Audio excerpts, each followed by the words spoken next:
السلام علیکم ورحمۃ اللہ وبرکاتہ۔ محترم دوستو، سعادت مندی اور خوش نصیبی کی 5 علامتیں۔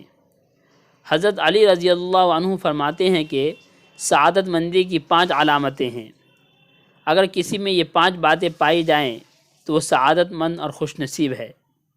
نمبر 1، نیک بیوی جو اس کی موافق ہو۔ اگر مخالف ہوئی تو ہر دن نیا جھگڑا اور وہ گھر جہنم قدا ہوگا۔ نمبر 2، وطن کی روزی۔ مثل مشہور ہے، وطن کی آدھی پردیس کی پوری سے بہتر ہے۔ نمبر 3، نیک لوگوں کی دوستی۔ اس کا دوست اور فرینڈ سرکل نیک صالح ہو، کیونکہ بروں کی دوستی بربادی کی گھنٹی ہے۔ نمبر 4، اچھا پڑوسی۔ عربی کا مقولہ ہے، اطلب الجار قبل الدار والرفیق قبل الطریق، یعنی گھر سے پہلے پڑوسی اور سفر سے پہلے سفر کا ساتھی تلاش کرو۔